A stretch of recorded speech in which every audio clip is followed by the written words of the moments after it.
Have you ever noticed that house? You know the one, it just sits on the market, it's in a good neighborhood, and other homes around it are selling, and yet this one keeps having price reduction after price reduction, and the people just cannot seem to give it away. Well, today I'm going to try to help you avoid ever being in that situation. In this video, I want to walk you through 5 types of homes that tend to end up in that situation. And I want to explain why they do. And listen, this isn't about telling you what you should buy or what you shouldn't. It's about helping you understand so you don't end up owning the house that feels fine now, but becomes an absolute nightmare to sell later. And it will impact you financially. I think most people just haven't had a good agent that has really given them the pros and cons and everything to think about during their home search. Most of these homes that end up sitting were reasonable choices for someone at some point when they were purchased. The location worked, the price made sense, and sometimes it was just a great deal. And nothing felt like that big of a red flag in a moment. What changes is how decisions age over time once daily life sets in or resale enters the conversation. And listen, every house has trade-off or stigmas, every single one. But that doesn't mean something is wrong with the house, it just means there's a certain reality attached to it. Some trade-offs are very common and easy to live with, while others don't feel like a big deal at first, but then they start to narrow your pool of buyers when you go to resell it.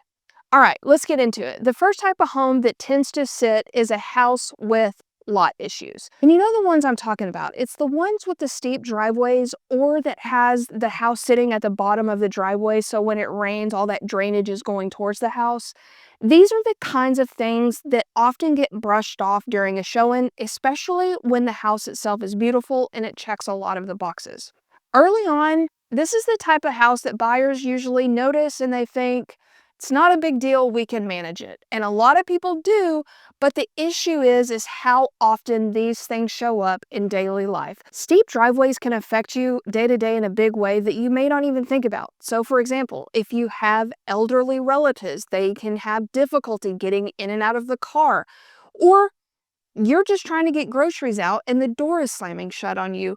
Or one of the big ones is when it's trash day and you're rolling your trash can up and down a steep driveway. It is an absolute pain. And lot issues are almost impossible to fix. Kitchens can be renovated, bathrooms can be updated, but when buyers are choosing between two similar homes, the one with the simple, easier lot that doesn't have a steep driveway and the one that doesn't, they are going to pay more and they will pick the one that doesn't have lot issues.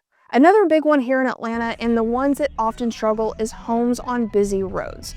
Especially as Atlanta neighborhoods grow and traffic patterns change, a house on a main road doesn't automatically make it a bad home, but it does significantly narrow your pool of buyers who feel comfortable living there.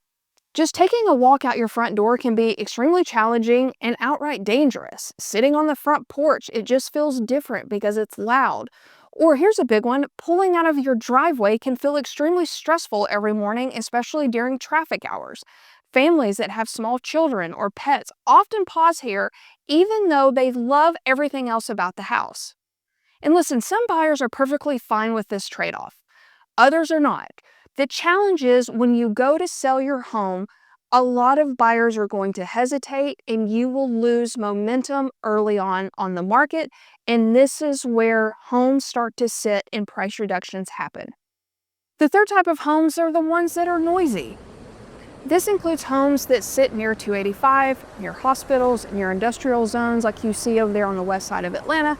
This is different from a busy road. I'm talking about the ones that have ongoing background noise that buyers notice the minute they get out of the car. And people who live in these homes usually adapt.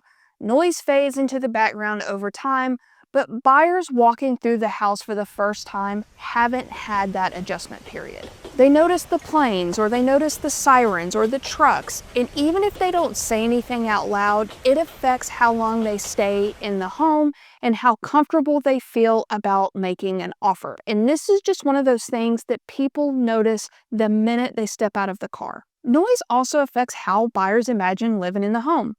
Opening windows, sitting outside, working from home, putting kids to bed, those mental pictures matter more than people realize. And when it's time to sell, the same hesitation shows up. The pool of buyers who are comfortable with constant noise is smaller, which means the house often takes longer to sell and it faces more pressure on the price. And the fourth one, the ones I always have to slow way down for, it's the flips. And you know the flips I'm talking about. Not all flips fall into this category. There are some out there that have been really well done, but the ones that aren't, they're easy to spot. These are the homes that were bought 60, 90 days ago. They got a fresh coat of paint, they got new flooring, maybe updated fixtures, and then they came right back on the market for $100,000 more than what it was bought for 2 months ago. Wiring wasn't touched, major systems weren't updated, the roof wasn't addressed. These are the homes I always encourage my clients not to buy ever. You pay a premium for a fresh coat of paint and floors. It's not good. But hey, they look great online. They photograph really well, and buyers walk in and they feel like everything is brand new because they can smell the new paint. The concern is not how these houses look. A lot of times they do look beautiful. The problem is, with all the information people can find out about homes nowadays, seeing a home that was bought and then put back on the market 60 days later for a lot of money doesn't sit well with people. Buying a flip isn't an automatic mistake. Understanding whether the work was cosmetic or structural is what matters. And the fifth type of home that surprises buyers the most is the homes built in the 80s and 90s. What I see over and over is that these homes don't sit because they're bad homes. They sit because the style doesn't age as well as the older homes like the 1940s bungalows or the mid-century modern houses. The layouts, the trim details, and finishes all feel really dated, especially as trends have changed and people understand exactly what it would take to change that. And updating these homes is no small feat. This isn't about just swapping out a countertop or repainting a room. It often means updating the entire house, the kitchen, the bathrooms, the flooring, the lighting. This kind of renovation gets expensive very quickly, and it's also a big project to live through if you can at all. People just don't want the headache. They're not confused about it, and they're not overlooking it. Even if the house is priced fairly, they start comparing it to other options that feel easier and more move-in ready. And on top of that, many of these homes hit a moment where several major systems are all aging at the same time. Roof, HVAC system, windows, sometimes plumbing, and they all start coming into question at the same time. And I'm not trying to scare you. The goal isn't to avoid every stigma. It's absolutely impossible and unrealistic. Every home has them. The goal is to understand which characteristics tend to matter for long-term value and which ones can impact your sale later, and which ones are just simply part of the neighborhood or your price point. And recognizing these things hopefully will help you make a more confident decision and avoid becoming the house that sits on the market later. If you would like to keep watching, the next video is a great one to check out. I talk about why homes that are beautiful and move-in ready are still sitting on the market, and the answer may surprise you. I hope this was helpful. This is exactly the kind of information that I want to pass on to you.